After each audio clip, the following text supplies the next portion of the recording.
Hello everyone. सो आज हम लोग स्टार्ट करने वाले हैं अपने नए सेगमेंट में, जिसमें हम लोग जानने वाले हैं रिपोर्ट्स एंड इंडाइसेस के बारे में। रिपोर्ट्स एंड इंडाइसेस आपको पता होगा, ये जो बुक मैं यूज़ कर रहा हूँ वो करंट की जो ईयरली मैगजीन आती है आई दृष्टि घटना चक्र वाली, वो मैगजीन आपके जितने भी एग्जाम है अभी, CSIR, ROARO, UPSC, UPPCS, जितने भी एग्जाम होने वाले हैं उसमें ईजिली आपको हेल्प करने वाला है। आपको परेशान होने की जरूरत नहीं है या फिर इस पर डाउट नहीं करना है। ठीक है, चीज़ें आपको एक जगह बाइंड करके मिल जाएंगी, जो कि बहुत ही ईजिली आपको हेल्प करने वाला है इस एग्जाम के व्यू से। ठीक है, तो इस वीडियो में हम लोग पढ़ने वाले हैं रिपोर्ट्स एंड इंडाइसेस को। देखो, उससे पहले मैं आपको एक बात बता देता हूँ। रिपोर्ट्स एंड इंडाइसेस पढ़ने से पहले एक टॉपिक आएगा आपको, इंडियन स्टेट फॉरेस्ट रिपोर्ट। कौन सी टॉपिक आएगा? वो आएगा आपको ISFR। तो एक बात मैं आपको पहले बता दूं, इसमें जो है वो बहुत सारी इंफॉर्मेशन नहीं दे रखी थी ISFR के बारे में। तो ISFR को मैंने ऑलरेडी पढ़ाया था अपने चैनल पे, इंडियन स्टेट फॉरेस्ट रिपोर्ट को, जो कि एक बाइनियल रिपोर्ट है जो फॉरेस्ट के लिए आती है। ठीक है, तो इसकी मैंने आपको इन्फॉर्मेशन दी थी पहले।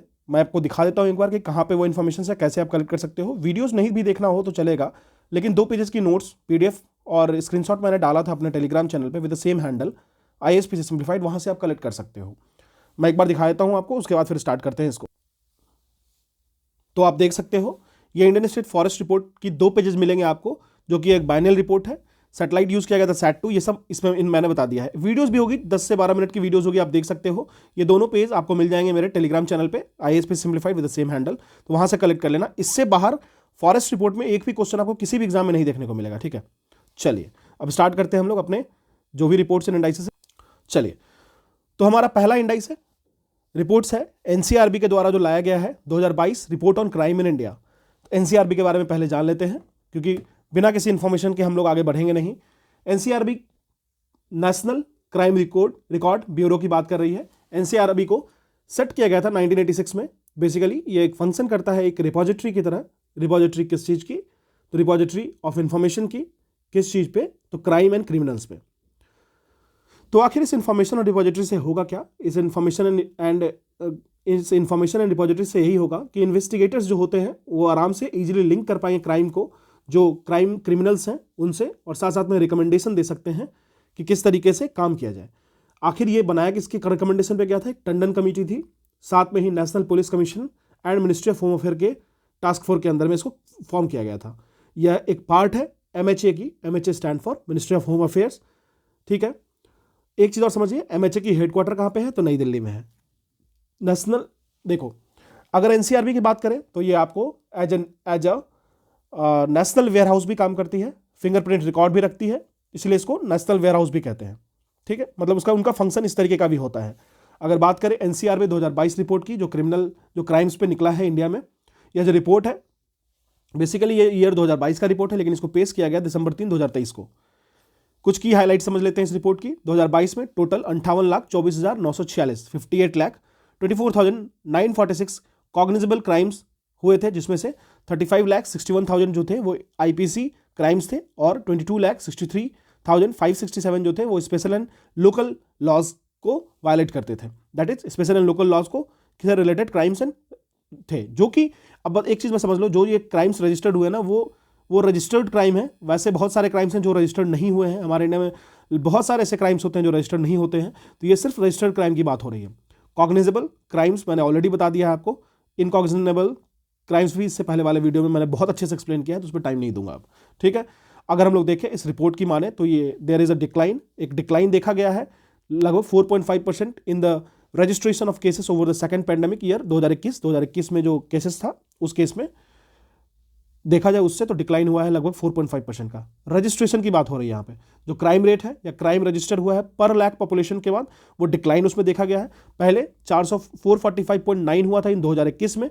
अभी की बात करें 2022 की, जब ये रिपोर्ट को निकाला गया तो 422.2 रिकॉर्ड्स क्राइम रजिस्टर्ड किया गया पर लाख पॉपुलेशन की बात कर रहे हैं। ठीक है, 4,45,256 केसेस थे क्राइम के, जो कि अगेंस्ट वुमेन थे। ठीक है, इसको रजिस्टर किया गया था 2022 में। तो यहाँ पे इंक्रीज देखा गया 4% का ओवर 2021 से, मतलब 2021 जो लॉकडाउन वाला ईयर था उससे 4% इंक्रीज देखा गया क्राइम अगेंस्ट वुमेन। ठीक है, अब देखो यहाँ पे मैंने एक चीज मेंशन किया है, उसको आप ध्यान दे सकते हो। मैंने ये मेंशन किया कि ये फोल्डर को आप यूज कर सकते हो मेंस पॉइंट ऑफ व्यू से। तो देखो, अगर आप इसकी PDF होगी आपके पास, मैंने तो डाली दी थी टेलीग्राम चैनल पे, तो फिर भी इसकी स्क्रीनशॉट रख लेना, जहाँ पे आपको मेंस पॉइंट ऑफ व्यू से ना आप इसको अपने आंसर में रख सकते हो।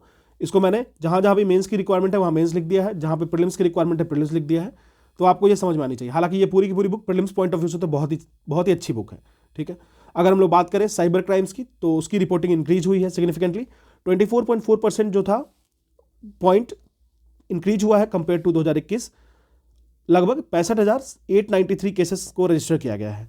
एक इंक्रीज देखा गया है 4.2% का सुसाइड केसेस में, जो कि रिपोर्टेड है ड्यूरिंग 2022, ठीक है। 1,70,924 सुसाइड केसेस को रिपोर्ट किया गया है 2021 के कंपेयर में, ठीक है। अब देखो family problems other than marriage related problem जो है वो 31.7% है। मैरिज रिलेटेड इशूज की बात करें तो ये आपको 4.8% है, और इलनेस की बात करें तो 18.4% को टुगेदर अगर हम लोग एक साथ इकट्ठा करते हैं तो टोटल 54.9% टोटल सुसाइड हुआ हमारे कंट्रीज में ड्यूरिंग द ईयर 2022। ओवरऑल अगर बात करें मेल टू फीमेल रेशियो की सुसाइड में, तो मेल टू फीमेल रेशियो में सुसाइड की विक्टिम जो है वो 71.8 से लेकर 28.2% है। मतलब मेल्स ज़्यादा सुसाइड के लिए प्रोन है, मेल ज़्यादा सुसाइड कर रहे हैं 71.8:28.2, ठीक है। ये रेशियो है male to female ratio of suicide victims, ठीक है। अगर हम लोग बात करें स्टेट यूटीज जो रिपोर्ट कर रहे हैं highest chargesheeting rate under Indian penal code crimes in are, कौन कौन सी हैं स्टेट, तो केरल सबसे ज़्यादा रिपोर्ट करती है। देखो इसका ये मतलब नहीं कि केरल में सबसे ज़्यादा क्राइम होता है, वहाँ रिपोर्टिंग होती है, वो लोग गवर्नेंस काफ़ी अच्छा है, इसकी ये एक एग्जांपल हो सकती है। Kerala 96%, Puducherry 91.3% reported and registered cases, West Bengal में 90.6%, ठीक है। उत्तर प्रदेश टॉप किया है, लगभग 14,224 केसेस हुए 2022 में। दिल्ली रजिस्टर करता है highest rate of crimes. Highest rate of crime की बात कर लें अगेंस्ट वुमेन में तो दिल्ली सबसे टॉप पे है, ठीक है ना, 144.4, ठीक है। अब एक चीज़ बात करें जहां पे हमारे कंट्री की एवरेज क्या है 66.4, ये ध्यान रखिएगा, ठीक है। तो दिल्ली में वुमेन के अगेंस्ट क्राइम बहुत ही ज़्यादा है, इस बात का आपको ध्यान रखना है। बहुत ही ज़्यादा के साथ साथ रजिस्टर्ड भी कह सकते हो आप, ठीक है। कुछ केसेस हैं नेशनल कैपिटल पे जहां पे 14,277 2021 में थे एंड 10,093 2020 में थे। ये ऑफिशियल डाटा है, लेकिन आप ध्यान रखना इतनी ज़्यादा डाटा जानने की जरूरत नहीं है। टॉप आपको स्टेट याद होनी चाहिए, यूपी हो गया और किस तरीके से दिल्ली का नाम आ रहा है ये आपको ध्यान होना चाहिए। अगर एब्सोल्यूट नंबर में बात करें कितने नंबर्स ऑफ कैंडिडेट्स हैं, जो कितने नंबर ऑफ रजिस्टर्ड क्राइम्स हैं, तो यूपी हो गया टॉप पे जहाँ पे 65,743 रजिस्टर्ड केसेस हैं, जहाँ पे मैक्सिमम एफआईआर रजिस्टर किया गया है, ठीक है। किनके अगेंस्ट, तो वुमेन के अगेंस्ट जो क्राइम हुआ है उसके लिए बात कर रहे हैं। इसके बाद यूपी के बाद Maharashtra, then Rajasthan, then West Bengal, then Madhya Pradesh. Data आपको याद नहीं रखना है अनलेस आप उस स्टेट की पर्टिकुलर पीसीएस की तैयारी कर रहे हो कि नहीं कर रहे हो, ठीक है ना। ये जो 5 स्टेट हैं साथ में कंट्रीब्यूट करते हैं 2,23,635, जो कि टोटल है 50.2% ऑफ टोटल केस जो लॉन्च हुआ है इंडिया में last year according to NCRB, ठीक है। ये सारी एनसीआरबी की डाटा है। देखो ध्यान रखना क्राइम अगेंस्ट वुमेन, क्राइम्स जो नॉर्मल क्राइम्स हैं और डेथ रेट्स हैं, ये सब देखो ये चीज़, इन चीज़ों को आप यूज कर सकते हो मेंस पॉइंट ऑफ व्यू से। फैक्चुअल इन्फॉर्मेशन ये है, आपको प्रीलिम्स पॉइंट ऑफ व्यू से सिर्फ स्टेट्स की नाम याद रखने हैं, टॉप 3, ये ध्यान रखना है, ठीक है। तो मैंने आपको ऑलरेडी बताया है एनसीआरबी जो है वो कुछ पब्लिकेशंस खुद की करते हैं, कुछ रिपोर्ट्स देते हैं, जैसे crimes in India, accidental deaths and suicides, prison statistic and report on missing women and children in India, ठीक है ना। तो इस बात का आपको ध्यान रखना है। तो आखिर ये जो देते हैं इन्फॉर्मेशन, उससे पॉलिसी मेकर्स को हेल्प मिलता है किस तरीके से इनके लिए अलग अलग स्कीम्स और अलग अलग चीज़ों को लाया जाए, ठीक है। चलिए अब बात करते हैं हम लोग food security and nutrition in India 2023 की। Food security in India and nutrition अगर बात करें, सबसे पहले एक चीज़ समझिए कि फूड सिक्योरिटी की अगर बात करेंगे तो सबसे पहला जो टर्म आएगा फूड एंड एग्रीकल्चर ऑर्गेनाइजेशन की बात होगी। फूड एंड एग्रीकल्चर ऑर्गेनाइजेशन की बात होती है तो उसके बारे में जान लेते हैं। फूड एंड एग्रीकल्चर ऑर्गेनाइजेशन जो है वो एक स्पेशलाइज्ड एजेंसी है यूनाइटेड नेशन का, जो कि इंटरनेशनल एफर्ट लगाता है कि किस तरीके से हंगर को डिफीट किया जाए। समझ में आ रहा है? यूनाइटेड नेशन का एक आर्म है जो कि एफर्ट लगाता है कि किस तरीके से इंटरनेशनल हंगर को डिफीट किया जाएगा, ठीक है। ये बात आपको ध्यान होनी चाहिए। अगर हम लोग फूड एंड एग्रीकल्चर ऑर्गेनाइजेशन की बात कर ले तो इसको इस्टेब्लिश किया गया था, कब किया गया था इस्टेब्लिश? इसको इस्टेब्लिश किया गया था 1945 में। इस बात का आपको ध्यान रखना है। एफएओ की बात कर ले, उसकी हेडक्वार्टर है आपको रोम इटली में, ठीक है। इसको फाउंड किया गया था। बेसिक गोल क्या था कि फूड सिक्योरिटी को प्रोवाइड किया जाएगा हर लोगों के लिए और एश्योर किया जाएगा कि लोग जो हैं उनके पास एक्सेस हो हाई क्वालिटी फूड की, सफिशिएंट क्वांटिटी भी होनी चाहिए और साथ साथ में एक हेल्दी लाइफस्टाइल को वो अचीव कर पाए। हर साल FAO जो फूड एंड एग्रीकल्चर ऑर्गेनाइजेशन है वो पब्लिश करती है एक number of major state of the world report, याद रखिएगा state of the world report, जो कि रिलेटेड है आपको किस चीज़ से, रिलेटेड है आपको food, agriculture, forestry, fisheries and natural resources. देखिए अच्छा एक बात मैं बोलना चाहता हूँ कि मैं जो भी माइक लगाता हूँ ना वो मैं अपनी जैकेट पे लगाता हूँ, तो अभी ठंड ज़्यादा है, तो अगर आपको कुछ हिसिंग या कुछ नॉइज आता होगा ना थोड़ा सा अवॉइड करने की कोशिश करना, अदरवाइज वी विल मैनेज। मुझे बता भी सकते हो कमेंट सेक्शन में, ठीक है। चलिए अब बात करते हैं, अगर FAO मेंबर्स की बात कर लेते हैं। देखो स्टैटिक इन्फॉर्मेशन तो मैं दूंगा ही दूंगा, वो बहुत ज़रूरी होता है। FAO हैज 197 मेंबर्स कंट्री, जिसमें यूरोपियन यूनियन भी इंक्लूडेड है। 197 मेंबर कंट्री जिसमें यूरोपियन यूनियन भी इंक्लूडेड है। बेसिकली यह कंडक्ट करती है बाइनियल कॉन्फ्रेंसेस। FAO काउंसिल एक एग्जीक्यूटिव आर्म है, गवर्निंग बॉडी है, ये भी ध्यान रखना है आपको। जो मेंबर्स होते हैं उस काउंसिल के, उनको इलेक्ट किया जाता है 49 मेंबर्स कॉम्पोजिशंस में, ठीक है। FAO काउंसिल की बात कर लेते हैं, लास्ट इन्फॉर्मेशन। FAO काउंसिल को स्टैब्लिश किया गया था 1947 में। FAO कॉन्फ्रेंस हुआ था जो कि रिप्लेस किया था ओरिजिनल एग्जीक्यूटिव काउंसिल को FAO की, ठीक है। अब बहुत ज़्यादा डिटेल में नहीं जाते हैं, इतना ज़्यादा डिटेल काफ़ी है। कुछ की हाईलाइट समझ लेते हैं इस रिपोर्ट की, वो इन्फॉर्मेशन ज़्यादा जरूरी है। तो देखो 74.1% जो इंडियंस हैं 2020 में ये 76.2% थे, तो 2023 में 74.1% जो इंडियंस हैं उनको हेल्दी डाइट नहीं मिल पा रहा है, ये समझिए, ठीक है ना। 2021 की बात हो रही है। पाकिस्तान में कितना है ये डाटा, 82.2% जो हेल्दी डाइट नहीं खा पा रहे हैं। बांग्लादेश में 66.1% है जो इस डिफिकल्टीज़ को फेस कर रहे हैं। अगर हम लोग बात करें, यह रिपोर्ट बताती है कि कोविड-19 के वक्त जब ये पैंडेमिक हो रही थी 5F क्राइसिस काफ़ी ज़्यादा स्ट्रक आउट हुआ था। 5F क्राइसिस जो कि आप मेंस में आराम से यूज़ करोगे और आपको मार्क्स भी बहुत अच्छे तरीके से मिलेगा।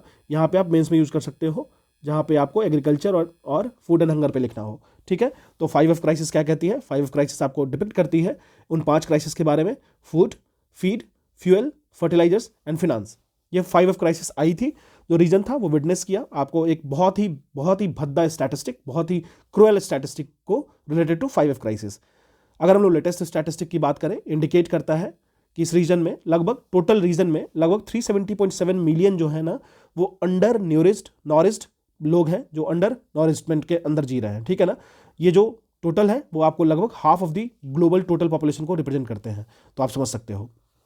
अब बात कर लेते हैं थोड़े इंडिया की, थोड़ा सा स्माइली वाला कंडीशन है हल्का सा। इंडिया ने एक लोअर प्रेवलेंस किया है या मॉडरेट किया है, या फिर जो सीवियर फूड इनसिक्योरिटी था इंडिया में, पूरे वर्ल्ड में जो चल रहा है ना, उसको इंडिया थोड़ा मॉडरेट लेवल पे ले गया है 2015 से। आपको पता होगा फूड के लिए, फूड एंड एग्रीकल्चर के लिए बहुत सारा वो स्कीम्स चलता है। फूड PDS सिस्टम भी आपको पता है, पब्लिक डिस्ट्रीब्यूशन सिस्टम, यहाँ पे भी इसकी बात होती है, ठीक है। चलिए अगर FAO की बात कर रहे थे हम लोग, उनकी प्रायोरिटीज एरिया को एक बार फिर से देख लेते हैं। बेसिक प्रायोरिटीज एरिया जो फूड एंड एग्रीकल्चर ऑर्गेनाइजेशन की होती है वो sustainable and improved agriculture productivity की बात करती हैं, किस तरीके से इनकम इंक्रीज किया जाए। Stronger food and nutrition security system की भी बात करती है। इफेक्टिव नेचुरल सोर्सेस मैनेजमेंट की बात होती है। कम्युनिटी डेवलपमेंट की बात होती है, और साथ साथ में ही trans boundary cooperation and global public good की भी बात होती है। इनहांस सोशल इंक्लूजन करेंगे, इनहांसमेंट होगा, स्किल को इंप्रूव किया जाएगा, इंप्लॉयमेंट अपॉर्चुनिटी को बढ़ाई जाएगी इन द एग्रीकल्चर सेक्टर। अब इस रिपोर्ट की माने तो 16.6% ऑफ जो हमारी कंट्रीज पॉपुलेशन है वो अंडर न्यूरिस्ड है, ठीक है। तो ये थोड़ी डार्क फेज है। इंडिया में हाईएस्ट प्रेवलेंस है लो बर्थ वेट का, लो बर्थ वेट ये कीवर्ड है, आपको ध्यान रखना होगा। लगभग 27.4% जो बच्चे हैं इंडिया में वो जन्म से कमजोर पैदा होते हैं, जन्म से उनकी वेट बहुत कम होती है। उसके बाद बांग्लादेश की नंबर आता है, फिर नेपाल का नंबर आता है। तो ये शर्म की बात है, बहुत ही ज़्यादा शर्म की बात है, ठीक है। चलिए तो ये आपको बहुत ही इंपॉर्टेंट आर्टिकल था, बहुत ही इंपॉर्टेंट न्यूज़ है, food security and nutrition in India 2023, इसको आपको ध्यान रखना है। Now let's talk about world malaria report 2023, ठीक है। बात करते हैं हम लोग, अब बात करते हैं वर्ल्ड मलेरिया रिपोर्ट की, ठीक है ना। Recently on November 30, 2023 World Health Organization ने रिलीज किया 2023 का वर्ल्ड मलेरिया रिपोर्ट, जो कि सेट करता है लाइट ऑन जो मलेरिया का सिचुएशन है हमारे इंडिया के साथ साथ पूरे ग्लोब पे। पहले मलेरिया के बारे में जानने से पहले we need to know about the World Health Organization. United Nation की स्पेशलाइज्ड एजेंसी है हेल्थ के लिए। इसको फाउंड किया गया था 1948 में। इसकी जो हेडक्वार्टर है वो सिचुएटेड है आपको जेनेवा, स्विट्जरलैंड में। टोटल 194 मेंबर स्टेट हैं, 150 कंट्री में इनकी ऑफिसेस हैं, 6 रीजनल ऑफिसेस हैं इनकी। यह एक इंटर गवर्नमेंटल ऑर्गेनाइजेशन है जो कि वर्क करता है, कोलैबोरेट करता है अपने मेंबर स्टेट्स के साथ मिनिस्ट्री ऑफ हेल्थ के वेब में। मिनिस्ट्री ऑफ हेल्थ के वेब में कहने का क्या मतलब हुआ? मिनिस्ट्री ऑफ हेल्थ के वेब का यही मतलब है कि जितने भी स्टेट्स के से रिलेशन है इनका, वहाँ पे मिनिस्ट्री ऑफ हेल्थ एक्टिवली इसमें इंसर्ट होते हैं। जो WHO है वो प्रोवाइड करता है leadership on global health matters, shape करता है हेल्थ के रिसर्च एजेंडा को, सेट करता है नॉर्म्स एंड स्टैंडर्ड्स, आर्टिकुलेट करता है एविडेंसेस को, वैसे एविडेंसेस को जो कि डिसाइड करेगा किस तरीके की पॉलिसी बनानी चाहिए फॉर द हेल्थ। साथ साथ में ही टेक्निकल सपोर्ट भी प्रोवाइड करता है वैसे कंट्रीज को, और मॉनिटर करता है किस तरीके से हेल्थ की ट्रेंड चली आ रही है। अगर वर्ल्ड हेल्थ ऑर्गेनाइजेशन की बात करें तो ये फंक्शनिंग इसका स्टार्ट हुआ है अप्रैल 7, 1948 से, ठीक है ना। और April 7 is now celebrated as a World Health Day for every year, ठीक है। अगर इसकी ऑब्जेक्टिव्स की बात करें, सीधी सी बात है, डायरेक्टिंग एंड कोऑर्डिनेटिंग अथॉरिटी है इंटरनेशनल हेल्थ वर्क पे। यह इस्टेब्लिश करेगा, मेंटेन करेगा effective collaboration with the United nation on the relation with the health, ठीक है, सीधी सी बात है। अब WHO वर्क कैसे करता है, इसके अंदर में कुछ सब ब्रांचेज हैं, जैसे वर्ल्ड हेल्थ असेंबली, यह WHO की एक डिसीजन मेकिंग बॉडी है जो कि अटेंड किया जाता है इनके डेलीगेशंस के द्वारा, जितने भी WHO के मेंबर्स हैं उनके साथ, उनके स्टेट से। हर साल इनकी हेडक्वार्टर में ये असेंबली को बुलाया जाता है। Headquarter is in Geneva, Switzerland. Specific health agenda को प्रिपेयर किया जाता है। एग्जीक्यूटिव बोर्ड के मेंबर्स फोकस करते हैं ऑन हेल्थ, ठीक है। तो ये हो गया। चलिए अब बात कर लेते हैं अगर हम लोग नेक्स्ट की, तो बेसिकली ग्लोबल इंपैक्ट क्या है मलेरिया का, ये समझ लेते हैं। तो नंबर ऑफ मलेरिया केसेस जो है ना वो ड्रॉप हुआ है 243 मिलियन से 233 मिलियन ग्लोबली बिटवीन 2000 से लेके 2019, 2000 से लेके 2019 तक। 2043 से मिलियन से 2033 मिलियन पे आया है हमारा number of malaria cases. Malaria report, what is this malaria? Malaria एक life threatening mosquito borne blood disease है जो कि प्लाज्मोडियम पैरासाइट की वजह से होता है। पैरासाइट कहने का क्या मतलब हुआ? जो आपके बॉडी में एक होस्ट की तरह काम करेगा, आपकी बॉडी में रहेगा, आपको यूज करेगा और आपको परेशान करेगा, आपको बीमार करेगा, ठीक है। पैरासाइट्स वो होते हैं, ठीक है। तो there are 5 plasmodium parasite species होते हैं जिसकी वजह से मलेरिया होता है। अच्छा, इसको कैरी कौन करता है? इसको कैरी करती है फीमेल एनाफिलस मॉस्किटो, ठीक है। जो 5 तरीके के प्लाज्मोडियम पैरासाइट स्पीसीज होते हैं जो कि मलेरिया करते हैं ह्यूमन में, और 2 जो स्पीसीज हैं जो इसमें क्या क्या नाम है, देखो मैं थोड़ी ज़्यादा साइंस एंड टेक पे जाऊंगा लेकिन थोड़ा सुन लेना, आपको बेनिफिट देगा। एक होता है P. falciparum and P. vivax। ये दोनों जो है, मैं फिर से रिपीट कर रहा हूं, P. falciparum and P. vivax जो हो वो काफ़ी ज़्यादा थ्रेट प्रोवाइड करता है ह्यूमंस के लिए। ये दोनों काफ़ी प्रोमिनेंट हैं अगर ह्यूमन की हेल्थ में की बात करें तो। मलेरिया जो है वो प्रीडोमिनेंटली कहाँ पाया जाता है? ट्रॉपिकल एंड सब ट्रॉपिकल एरिया में पाया जाता है। जोग्राफिकल कॉन्टेक्स्ट जैसे कि अफ्रीका, साउथ अमेरिका और एशिया भी। ऐसा क्यों हो रहा है? क्योंकि मलेरिया जो होता है उसके जो कैरियर हैं उनको वहाँ पे ब्रीड करने का ईजिली मौका मिल जा रहा है। क्यों? क्योंकि वहाँ पे थोड़ा सा ह्यूमिड क्लाइमेट है, थोड़ा मॉइस्ट क्लाइमेट मिलता है जो कि मॉस्किटोज के लिए अच्छा होता है ब्रीडिंग पैटर्न के लिए, ठीक है। मलेरिया की अगर बात करें तो ये ईजिली फीमेल एनाफिलिस मॉस्किटो के बाइट करने से हो जाता है, और मॉस्किटो जो होती है वो इन्फेक्ट करती है किसी भी इन्फेक्टेड पर्सन को बाइट की, तो मलेरिया पैरासाइट जो होगा वो ब्लड स्ट्रीम में चला जाएगा और वो ब्लड स्ट्रीम उनको आरबीसी पे अटैक करेगा। जो सिम्टम्स होता है मलेरिया का वो fever, flu like illness, shaking chills, headache, muscle aches और टायर्डनेस होता है बेसिकली, ठीक है। अगर बात करें मलेरिया की तो ये प्रिवेंटेबल भी है और क्यूरेबल भी है, ठीक है। चलिए बात कर लेते हैं नंबर ऑफ मलेरिया केसेस जो ड्रॉप हुआ, ये हमें पता चल गया, लेकिन एक इंक्रीज देखा गया है 11 मिलियन का 2020 में। ये थोड़ा सा चिंता की विषय है। टोटल अगर बात करें तो लगभग 6 लाख डेथ्स रिपोर्ट किए गए हैं 2022 में, as compare to 5,76,000 cases in 2019। 4 countries हैं, देखो आप, ट्रॉपिकल रीजन की, ट्रॉपिकल जोन की, इक्वेटोरियल बेल्ट के पास नाइजीरिया जो कंट्रीब्यूट करती है 27% मलेरिया के केसेस की, DRC democratic Republic of Congo जो कि कंट्रीब्यूट करती है 12%, युगांडा जो कि कंट्रीब्यूट करती है 5%, और मोजाम्बिक जो कि 4% कंट्रीब्यूट करती है। ये लगभग half of all malaria cases globally यहीं पे होता है। WHO ने एम किया है कि वो रिड्यूस करेगी मलेरिया के इंसिडेंस को और मोर्टेलिटी रेट्स को 75% से इन 2025 एंड 90% इन 2030। तो देखो यहाँ पे जो टर्म आया ना वो आपको प्रीलिम्स पॉइंट ऑफ व्यू से बहुत इंपॉर्टेंट है। WHO ने एम किया है कि वो रिड्यूस करेगी मलेरिया के केसेस को एंड मोर्टेलिटी रेट के केसेस को 75% घटाएगी 2025 में और 90% घटाने की बात करेगी 2030 में। तो ये ईयर आपको ध्यान रखना चाहिए। ये प्रीलिम्स पॉइंट ऑफ व्यू से हो गया। टोटल जो मलेरिया केस डिक्रीज हो रहा है हेल्थ एंड सिंबल्स में आप लिख सकते हो, यूपीएससी मेंस में भी यूज कर सकते हो in case of this.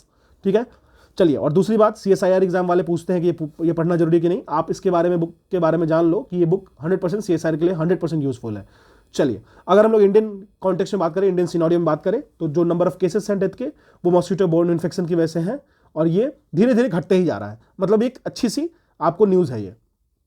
Total estimate की बात करें 33.8 लाख केसेस थे एंड 5,511 डेथ्स थे इंडिया में, जो कि डिक्लाइन है लगभग 30% का मलेरिया इंसिडेंस में, और 34% जो है मॉर्टेलिटी रेट में 2022 में ये घटाव देखा गया है, मतलब घट रहा है। ठीक है, अब हम लोग बात कर ले कि आखिर WHO जो है वो ग्लोबली क्या कर रहा है आखिर इस मलेरिया के लिए। सिंपल सा बात है, कुछ ग्लोबल मलेरिया प्रोग्राम जिसको GMP कहते हैं वो चलाया जा रहा है। Global technical strategy for malaria introduce किया गया 2016 में, 2016 से लेकर 2030 की ये बीच में लाया गया है। ठीक है, मलेरिया एलिमिनेशन इनिशिएटिव्स लाया गया है जो कि सुपरहिट किया गया था bill and Melinda Gates foundation के द्वारा इसको इनिशिएट किया गया था। साथ साथ में ही एक E2025 इनिशिएटिव चलाया गया है जो WHO ने लॉन्च किया था। E2025 इनिशिएटिव 2021 में लॉन्च किया गया था इसको।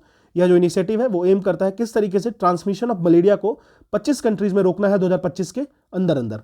WHO ने आइडेंटिफाई किया है वो 25 कंट्रीज को जिनमें पोटेंशियल है कि वो इरेडिकेट कर सकते हैं मलेरिया को 2025 तक। इंडिया की बात कर ले, national framework for malaria elimination 2016 से 2030 यहाँ भी लगाया गया है। National vector borne disease control programme को भी लाया गया है। नेशनल मलेरिया कंट्रोल प्रोग्राम को भी लाया गया है। ठीक है, इसको याद रखेगा। एक high burden to high impact initiative भी चलाया गया है। यह 4 स्टेट में चला था, वेस्ट बंगाल, झारखंड, छत्तीसगढ़ और मध्य प्रदेश। ठीक है, हो गया। बहुत ज़्यादा इन्फॉर्मेशन, इससे ज़्यादा करोगे तो आप ओवरलोड हो जाओगे। ठीक है, चलिए बात करते हैं हम लोग annual report on roads accident in India 2022। ठीक है, ministry of road transport and highway ने अक्टूबर 31, 2023 को बताया कि रोड एक्सीडेंट जो इंडिया में है वो काफ़ी ज़्यादा होते जा रहा है। मतलब नितिन गडकरी ने खुद भी आके आपको, मिनिस्टर हैं जो रोड ट्रांसपोर्ट एंड हाईवे के, उन्होंने खुद एक्सेप्ट किया कि we are not equipped that much कि हम लोग प्रिवेंट कर पाए रोड एक्सीडेंट्स को, और ये एक बहुत ही दुखद चीज़ है। ठीक है, तो ये एनुअल रिपोर्ट जो है रोड एक्सीडेंट पे इंडिया में 2022 में इसको लाया गया था। ठीक है, अब देखो एक चीज़ मैं आपको बताता हूँ, ये जो अभी हम लोगों ने मलेरिया वाला टॉपिक पढ़ा ना, आप सोचोगे कि ये करंट अफेयर से हेल्प करेगा। आप अगर यूपीएससी प्रीवियस ईयर क्वेश्चन की बैंक देखोगे ना, तो प्रीलिम्स में क्वेश्चन पूछा गया था। वो क्वेश्चन था 2010 में, wide spread resistance of malarial parasite to drugs like chloroquine has prompted attempts to develop a malarial vaccine in combat malaria. Why it is difficult to develop a effective malaria vaccine? ये question पूछा गया था। Options थे 4, आप एक बार देख लेना, वो आपके लिए काफ़ी ज़्यादा इंपॉर्टेंट होगा। Annual report and road accident to India in 2022 जो आया है उसकी की टेकअवेज क्या है हम लोग देख लेते हैं। 2022 में इंडिया ने विटनेस किया है टोटल 4,61,312 रोड एक्सीडेंट्स। ठीक है ना, यह रिजल्ट करता है ट्रैजिक लॉस ऑफ 1,68,491 लाइफ्स, मतलब 4,61,000 जो मरे जिनका रोड एक्सीडेंट हुआ, उसमें से 1,68,000 जो उनकी डेथ हो गई। ये मेंस का फोल्डर है आपके लिए।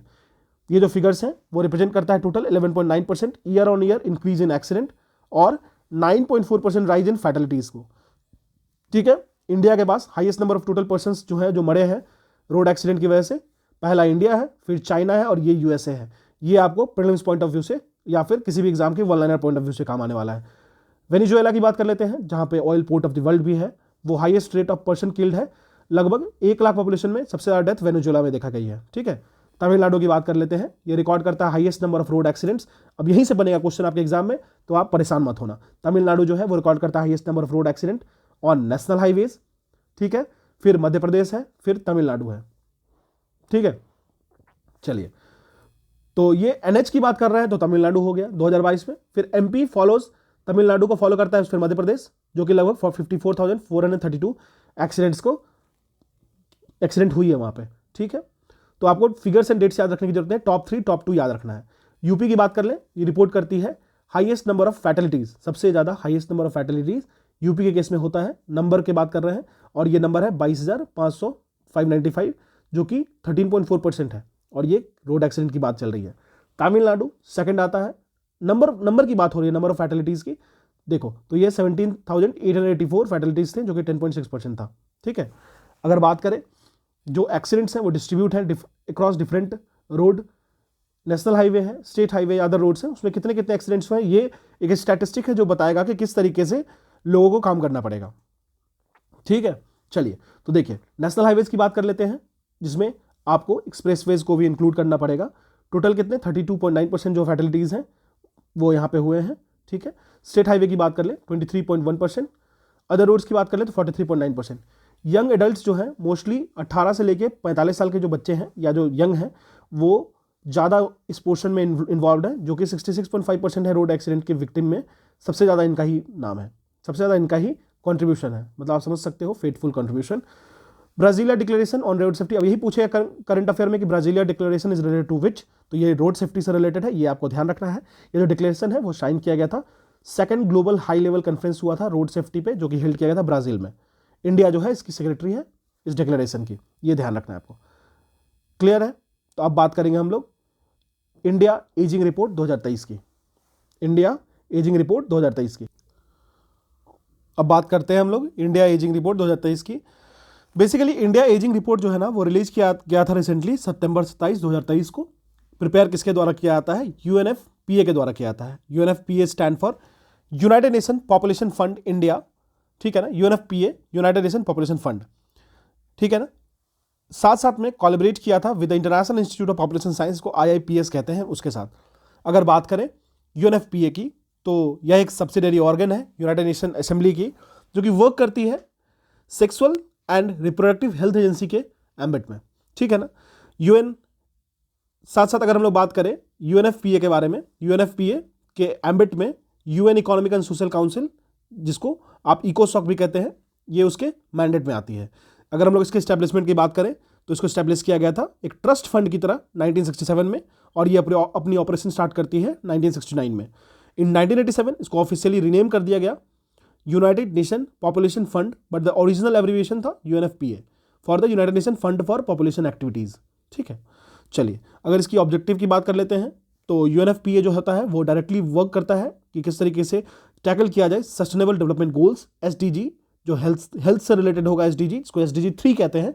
SDG 3 is related to health, ठीक है। अगर आपको पता हो तो कमेंट सेक्शन में बता देना SDGs के बारे में, ठीक है। दूसरा SDG जो है SDG एजुकेशन, जो SDG 4 है, और जेंडर इक्वालिटी SDG 5 है, उस पर ये फोकस करता है यूएनएफपीए। तो यहाँ पे आप समझो अगर हम लोग प्रीलिम्स के पॉइंट ऑफ व्यू से बात करें तो क्या क्या पूछ सकता है। एक तो यूएनएफपीए के बारे में आपको जानना चाहिए, फर्टिलिटी रेट को समझना चाहिए, डेमोग्राफिक डिविडेंड को समझना चाहिए, SDG को जानना चाहिए और इकोसॉक को जानना चाहिए। मेंस के लिए बात कर लेंगे तो state of world population report को पूरा का पूरा पढ़ना ही पड़ेगा। की हाईलाइट समझ लेते हैं। जो डिकेडल ग्रोथ रेट है एल्डरली पॉपुलेशन का इंडिया में, वो करंटली एस्टिमेट किया गया है 41%। डिकेडल मतलब 10 साल में कितना ग्रोथ हो रहा है ये देखना होता है। इस रेट के साथ जो परसेंटेज ऑफ एल्डरली वुमेन है, एल्डरली पॉपुलेशन है हमारे कंट्री में, वो प्रोजेक्ट किया गया है कि वो डबल हो जाएगी over 20% of its total population bye 2050। लगभग मोर देन 40% जो है एल्डरली इंडिया में वो पुअरेस्ट वेल्थ क्वाइंटाइल में है। साथ साथ में ही 18.7% जो है वो बिना किसी इनकम के जी रहे हैं। तो सोच लो इनकी कंडीशन जो है बहुत ही ज़्यादा वर्स्ट है। जो डाटा है इंडिया एजिंग रिपोर्ट की वो शो करती है कि वुमेन ऑन एवरेज उनकी लाइफ एक्सपेक्टेंसी ज़्यादा है। अगर हम लोग एज ड्यूरेशन की देखें 60 से 80 के बीच की बात करें तो वुमेन की लाइफ एक्सपेक्टेंसी ज़्यादा एज कम्पेयर टू मैन, ठीक है। चलिए हालांकि ये कुछ वेरिएशंस है स्टेट और ड्यूटीज़ में, लेकिन ये ओवरऑल एवरेज देखा गया है कि वुमेन की लाइफ एक्सपेक्टेंसी हायर है as compare to man between the age group of 60 to 80। जो सेक्स रेशियो है फीमेल पर 1000 मेल्स अमॉन्ग द एल्डरली, ये आपको धीरे धीरे क्लाइंब कर रहा है 1991 से, जिसमें रेशियो जनरल पॉपुलेशन को की जो देखी जाए तो वो स्टैग्नेंट है, वो थोड़ी सी कांस्टेंट है। मोस्ट स्टेट की बात करें साउदर्न रीजन की और कुछ पार्ट ऑफ नॉर्दर्न स्टेट जैसे कि हिमाचल प्रदेश हो गया, पंजाब हो गया, यहाँ पे हायर शेयर मिला है एल्डरली पॉपुलेशन का नेशनल एवरेज से 2021 में, ठीक है। तो ये होगा हमारा इंडिया एजिंग रिपोर्ट 2023, ठीक है। चलिए इसमें कुछ क्वेश्चन से पूछे गए हैं, जैसे डेमोग्राफिक डिविडेंड पे पूछा है, ये आप ध्यान रखिएगा। चलिए अब आगे बात करते हैं। छठवां सेंसस रिपोर्ट हुआ है माइनर इरिगेशन पे, तो उसके स्कीम्स पे, ठीक है ना। तो ये समझते हैं। अगर बात करें 6th census report on minor irrigation schemes की, तो हाल में ही मिनिस्ट्री ऑफ जल शक्ति, department of water resources, river development and Ganga rejuvenation ने रिलीज किया एक रिपोर्ट को, जो छठवां सेंसस था ऑन माइनर इरिगेशन स्कीम्स में। इसको रिलीज किया गया है अगस्त 26, 2023 को। No need to remember. Reference year था जो छठवां सेंसस हुआ है माइनर इरिगेशन स्कीम पे, वो बेसिकली कंडक्ट किया गया है विद रेफरेंस टू ईयर 2017 और 18 के एम्बिट में। माइनर इरिगेशन एमआई की बात कर ले, इसके जो स्कीम्स होते हैं वो डिफाइंड होते हैं दोज स्ट्रक्चर्स इधर इन ग्राउंड वाटर और सरफेस वाटर कैटेगरी जहाँ पे कल्चरेबल कमांड एरिया होता है, सीसीए। ठीक है, तो ये जो एरिया की बात करेंगे वो 2000 हेक्टेयर तक की बात करेंगे, उसके बाद की बात नहीं करेंगे। तो माइनर इरिगेशन प्रोजेक्ट की वैसी बात करेंगे जहाँ पे आपको 2000 हेक्टेयर से कम में काम निकल जाए। ठीक है, तो बेसिकली की फाइंडिंग्स क्या हुए? की फाइंडिंग्स यही हुए कि लगभग 23.14 मिलियन जो माइनर इरिगेशन प्रोजेक्ट्स हैं, स्कीम्स हैं, वो रिपोर्ट करते हैं कंट्रीज में लगभग 695 डिस्ट्रिक्ट्स एंड 6,47,394 विलेजेस में। मतलब total 23.14 million minor irrigation project जो है वो 695 डिस्ट्रिक्ट में और 6,47,394 विलेजेस में ही इंक्लूडेड है। जिसमें से एमआई स्कीम्स की बात कर लें, 21.93 मिलियन जो है वो जो कि कंट्रीब्यूट करते हैं 94.8%, वो ग्राउंड वाटर से यूज किए जाते हैं। और 1.21 मिलियन जो होते हैं, जो 5.2% कंट्रीब्यूट करते हैं, सरफेस वाटर है। तो आप यहाँ पे ये समझ सकते हो, यहाँ पे अगर एमआई की बात कर लेंगे, ठीक है, माइनर इरिगेशन की बात कर लेंगे, तो सबसे पहले अगर आपको ध्यान रखना होगा ground water and then we will move to the surface water. ठीक है, चलिए उसके बाद अगर और हम लोग जाने इसके बारे में, तो यहाँ से एक प्रीलिम्स का पॉइंट ऑफ व्यू निकलेगा। डगवेल जो होता है वो हाईएस्ट अमाउंट शेयर करता है total number of minor irrigation scheme में, तो पहले हो जाएगा हमारा डगवेल। फिर उसके बाद डीप ट्यूबवेल आता है, ये भी ध्यान रखिएगा, डीप ट्यूबवेल। फिर यहाँ से प्रीलिम्स पॉइंट बनता है उत्तर प्रदेश जो होता है वो प्रोसेस करता है largest number of minor irrigation schemes country में, जो कि 17.2%। उसके बाद महाराष्ट्र, देन मध्य प्रदेश, देन तमिलनाडु। ठीक है, यहाँ देखा गया है कि इंक्रीज हुआ है about 1.42 million in minor irrigation schemes with the number standing to 23.1 million, जो कि नोट किया गया है 6th एमआई सेंसस के दौरान। पहले क्या था, ये आपको 21.7 मिलियन था, अब 23.1 स्कीम्स के यूजर्स जो हैं, मतलब जो टोटल एमआई स्कीम्स हैं उससे रिलेटेड जो है वो देखा गया है। 5वें सेंसस से जंप ऑफ है। महाराष्ट्र की बात करें तो वो लीडिंग स्टेट है डगवेल्स में, सरफेस फ्लो में और सरफेस लिफ्ट स्कीम में। यूपी, कर्नाटक एंड पंजाब जो है वो लीडिंग स्टेट्स है in shallow tubewells, medium tubewells and deep tubewells respectively. चलिए कुछ और समझ लेते हैं छोटी सी चीजें कि what are the initiatives that are taken by the government of in relation to irrigation. Irrigation से रिलेटेड गवर्नमेंट ऑफ इंडिया ने क्या क्या इनिशिएटिव्स लिए हैं। तो जैसे प्रधानमंत्री कृषि सिंचाई योजना, मुझे कमेंट सेक्शन में बताना ये कब आया था। पर ड्रॉप मोर क्रॉप, ये कब आया था और गवर्नमेंट ने इसको कहाँ से लॉन्च किया था। मिशन काकातिया, ये तीनों बताइएगा मुझे कमेंट सेक्शन में, इस तीनों के बारे में क्या जानते हो। थोड़ा सा अगर आप एक्टिव रहोगे तो आपको भी मजा आएगा पढ़ने में। एनआईआरएफ इंडिया रैंकिंग की बात कर लेते हैं अभी 2023 की। रिसेंटली जून 5, 2023 को minister of state of education and external affair ने रिलीज किया है 8th इंडिया रैंकिंग 2023, जो कि इम्प्लीमेंट की है नेशनल, किसके द्वारा, नेशनल इंस्टीट्यूशन रैंकिंग फ्रेमवर्क को एनआरआईएफ कहते हैं। अगर एनआईआरएफ की बात कर ले तो एक मेथोडोलॉजी क्रिएट करती हैं ये रैंक के लिए। इंस्टीट्यूशंस को रैंक किया जाता है हमारे कंट्रीज में, जो कि वेरियस पैरामीटर्स पे बेस्ड होते हैं। एनआईआरएफ रैंकिंग की बात करें तो यह अप्रूव किया गया था मिनिस्टर ऑफ एजुकेशन, जो erstwhile minister of human resource development था, एमएचआरडी था, और इसको लॉन्च किया गया था 29 सितंबर 2015 में। इसके पहले अगर हम एफर्ट की बात करें गवर्नमेंट की, तो ये रैंक करती है हायर एजुकेशन इंस्टीट्यूशंस को कंट्रीज में। ठीक है, चलिए अब देखते हैं की फाइंडिंग्स क्या हुआ। टोटल 5543 यूनिक इंस्टीट्यूशंस पार्टिसिपेट किए इंडिया के रैंकिंग फ्रेमवर्क में। इंडियन इंस्टीट्यूट ऑफ आईआईटी जो मद्रास है वो रिटेन करता है अपना पहला पोजीशन ओवरऑल कैटेगरी में 5वीं लगातार बार। 2019 से लेकर 2023 तक सिर्फ आईआईटी मद्रास की बात होती है। इंजीनियरिंग में भी 8 कंसेक्यूटिव ईयर में, देखो ओवरऑल भी फर्स्ट पोजीशन रहा है आईआईटी मद्रास का लगातार 5वीं बार, और इंजीनियरिंग की कैटेगरी में लगातार 8वीं बार, जो कि 2016 से 2023 तक इसकी रैंकिंग बन रही है। फिर बात करेंगे इंडियन इंस्टीट्यूट ऑफ साइंस की, आईएससी बेंगलुरु की। ठीक है, tops the university category for 8 consecutive years 2016 से लेकर 2023 में। And if you will talk about these things, so I have got admission letter for IIT Madras and ISC Bangalore too, but there was an interview which I have skipped. There was some reason, personal reasons. So let's talk about now IIM Ahmedabad, जो कि top करता है management subjects में, जो कि retain करता है पहला position for 4th consecutive year 2020 से लेकर 2023 तक। ठीक है, फिर बात करेंगे all India institute of medical science AIIMS की, जो कि one of the most premier institute है फॉर हेल्थ। नई दिल्ली जो है वो ऑक्यूपाई करता है top slot in medical institute for the 6th consecutive year. ठीक है, देखो एम्स में ना नंबर लगवाना थोड़ा टफ का काम है, लेकिन अगर आप किसी भी पेशेंट को ले जा रहे हो जो कि बहुत क्रिटिकल सिचुएशन में है और उसका अगर नंबर लग गया ना, मतलब वहाँ पे उसको स्लॉट्स मिल गए, तो वो समझ लो बच जाएगा। इतने एक्सपीरियंस प्लेयर्स हैं वहाँ पे, इतने एक्सपीरियंस डॉक्टर्स हैं, मतलब you can see directly something which is very unimaginative. ठीक है, तो लगातार 6th कॉन्जिक्यूटिव ईयर तक 2018 से 2023 तक में एम्स को ये दिया गया। फिर बात करते हैं, एक नया नवेला आया है, national institute for pharmaceutical education and research, जो हैदराबाद की एक इंस्टीट्यूट है, वो टॉप की है रैंकिंग इन फार्मेसी में। पहली बार जो पुश किया है जामिया हमदर्द को सेकंड स्लॉट में, मतलब जामिया हमदर्द हमेशा कंटिन्यूसली टॉप करता था, जो कि नई दिल्ली में है। इसको पुश किया है national institute for of pharmaceutical education and research, जो हैदराबाद वाली है। मिरांडा हाउस दिल्ली, आपको पता होगा, रिटेन करती है पहली position among the colleges for the 7th consecutive year. 2017-2023 में मिरांडा हाउस टॉप पे रहा है। आईआईटी रुड़की की बात कर लेते हैं। आप मुझे कमेंट सेक्शन में बताना आईआईटी रुड़की कौन से कब बनाया गया था, और एक चीज़ आप मुझे बताना, ये तो एक जान लो कि सिविल इंजीनियरिंग के लिए प्रीमियर इंस्टीट्यूट है। ये स्टैंड करती है फर्स्ट पोजीशन में आर्किटेक्चर सब्जेक्ट में तीसरे कॉन्जिक्यूटिव ईयर के लिए 21 से 23। और आप मुझे ये बताना कि किसके शासन के वक्त बना था, कौन थे उस वक्त गवर्नर या गवर्नर जनरल कौन थे, या कोई भी जो ब्रिटिश ऑफिसर इसको बनाया है उसका नाम बता देना। ठीक है, चलिए फिर बात कर लेते हैं नेशनल लॉ स्कूल की बात कर लेते हैं। लॉ स्कूल जो बस्सी वाला, याद ही होगा, ये इंडियन यूनिवर्सिटी जो बेंगलुरु वाला है वो टॉप किया है, बस्सी वाला जो दिल्ली का था वो टॉप नहीं किया है। तो इसकी पहली पोजीशन आई है लॉ में 6th कंसेक्यूटिव ईयर में 2018 से 2023 में। देखो यहाँ मैं थोड़ा तेज बता रहा हूँ कि रीज़न भी वही है, आपको नाम याद रखना है, ध्यान रखना है, बस कुछ चीज़ें तो इन्फॉर्मेशन है नहीं यहाँ पे। टॉप 3 इंस्टीट्यूशन की बात कर लेते हैं ओवरऑल कैटेगरी में। तो रैंक पहली है IIT मद्रास की, चेन्नई तमिलनाडु। ठीक है, चलिए सेकंड बात करते हैं। चलिए सेकंड है IISc बेंगलुरु, पता है आपको। थर्ड है IIT दिल्ली। पांचवा स्टेट फूड सेफ्टी इंडेक्स आया है, 5th state food safety index.